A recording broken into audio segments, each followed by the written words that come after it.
ரோகிணி வந்து இப்ப இந்த மீனா மாதிரியோ, இல்ல வந்து ஸ்ருதி மாரியோ கிடையாது. 2 பேத்துக்கும் நடுவுல. ஸ்ருதி வந்து தன்னுடைய சுயமரியாதைக்கு ஒரு இழுக்கு ஏற்பட்டுச்சு. தன்னால வந்து இது தனக்கு யாராச்சும் ஒரு பிரச்சனை குடுக்குறாங்க, குடைச்சல் குடுக்குறாங்க அப்டின்னா வந்து டபக்குன்னு சும்மாலாம் விட மாட்டாங்க. அது யாரா இருந்தாலும் விட்டு இழுத்து வாங்கிருவாங்க. அவங்களுக்கு அந்த பிரிவிலேஜும் இருக்கு. ஏன் அப்டின்னா, அவங்க தனியா தன்னுடைய கையில சம்பாதிக்கிறாங்க. அவங்க யாரையும் வந்து எதிர்பார்த்திருக்கணுங்கிற அவசியம் இல்ல. அவங்களுக்கு அவங்க கேட்டாலும் கேட்காட்டியும் எக்கச்சக்க சொத்து அவங்க அப்பா, அம்மாவுடைய சார்புல இருக்கு. அதனால வந்து அவங்களால வந்து அப்டி இருக்க முடியுங்கிறத வச்சுக்கோங்க. மீனாவுடைய குடும்பத்தில் மீனாவுடைய தங்கைக்கு கல்யாணம் பண்ணி வைக்கணும். மீனாவோட தம்பி படிச்சுட்டு இருக்காங்க. இவங்களால வந்து இந்த புகுந்த வீட்டை விட்டு திருப்பி வெளில போனால் அவங்க அம்மாவே வந்து 2 தடவை எதுக்கடி இங்கே இருக்க, அங்கே திருப்பி அங்கே போயிடு அப்படின்னு கேட்குற மாதிரி ஒரு அம்மாவாக தான் இருந்திருக்காங்க. 2 தடவை சண்டை போட்டு வந்த போதும். ஸோ இந்த மாதிரி இருக்கிறதுனால மீனாவால் வந்து இந்த வீட்டில் கொஞ்சம் பணிஞ்சு தான் போக வேண்டியது இருக்குது. ப்ளஸ் அவங்களுடைய கேரக்டரே இயல்பாகவே வந்து பார்த்தீங்கன்னா இந்த ஓவர் நல்லவனாக இருக்காங்கிற பேரில் வந்து தியாகியாக இருக்கிறது தான். ஆனால் ரோகிணிக்கு நிறைய பொய் சொல்லியிருக்கிறதுனால ஒரு கட்டத்துக்கு மேலே வந்து கெத்தை கொஞ்சம் விட்டுட்டு கொஞ்சம் அடிபணிஞ்சு போக வேண்டியது இருக்குது.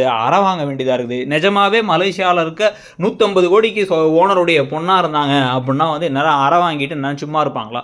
திருப்பி நேரம் வந்து பலார்னு ஒன்று விட்டு என் மேலே கை வைக்கிறியா, உன்னை என்ன பண்ணுறான்னு பாரு, நீயே வந்து ஒரு ஃப்ராடு, எத்தனை தடவை நீ நகையை தேடி கொடுத்துருக்குற, பத்திரத்தை நீ மாமூலாக யாருக்கும் தெரியாமல் தான் கொண்டு போய் வச்சு வந்து காசு கொடுத்தீங்க, எத்தனை விஷயத்தை நீங்கள் செஞ்சுருக்கீங்க அப்படிங்கிறதெல்லாம் ரோகிணி வந்து பட்டுன்னு போட்டு வாங்கி வந்து இவங்களை போட்டு உழுக்குன்னு உழுக்கிறதுக்கான வாய்ப்புகள் இருக்குது விஜயாவை.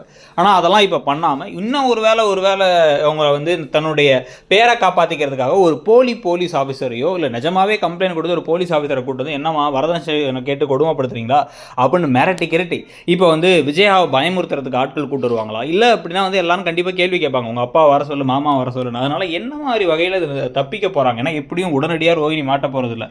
அவங்களுக்கு இருந்ததே பல பேருக்கு வந்து கொஞ்சம் சாட்டிஸ்ஃபைங்காக இருக்குது. ஆனால் இதுக்கப்புறம் என்ன நடக்கும்னு நினைக்கிறீங்க? எப்படி தப்பிப்பாங்க? ரோகிணி போலீஸை கூட்டுருவாங்களா, இல்லை ஓடி போய் காணாமல் போயிட்டு திருப்பி தேடி அலைய விட்டுருவாங்களா? நீங்கள் என்ன நினைக்கிறீங்கிறத சொல்லுங்கள். தேங்க்யூ.